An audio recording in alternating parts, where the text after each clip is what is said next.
With civil war raging, destroying the weapons inside Syria is not an option. So the U.S. is drawing from decades of experience in destroying its own stockpiles and is offering to put that knowledge to work aboard this ship, the Cape Ray, where equipment is being loaded to neutralize Syria's sarin and mustard gas at sea. Jennifer Alzey is a Defense Department spokeswoman. We've destroyed more than 90% of our stockpile of chemical weapons from the Cold War era here in the United States, and we continue to do that work in a couple of sites in the United States, including the same technology that we plan to use on the craft to destroy Syria's chemical weapons. The process involves neutralizing the chemicals by mixing them with water and other substances. The U.S. decided to do the process at sea when it became clear that paperwork and compliance with environmental and safety regulations on land would mean missing disposal deadlines. Daryl Kimball heads the Arms Control Association, which advocates against weapons of mass destruction. One of the reasons why they're pursuing this sea-based option is that the aggressive schedule for the removal and destruction of the chemical weapons makes it difficult for any country to take on this task.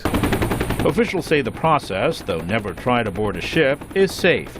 They say the decision to neutralize the chemicals at sea is not an attempt to circumvent any country's environmental regulations. Where the waste from the operation will be processed remains a question. UN officials are examining bids from more than 40 companies in various industrialized countries. Paul Walker of the Green Cross Environmental Group, speaking on Skype, says neutralizing the weapons at sea is a good idea, but he's calling for careful disposal. If we treat this toxic waste, it should be treated, in an obviously very, very good way, but in full protection of environment and public health so that no one is really injured or even perceives that they may be being injured. Pentagon officials say once the stockpiles are neutralized, the waste will be taken to a commercial disposal facility on land and processed the same way other hazardous material is.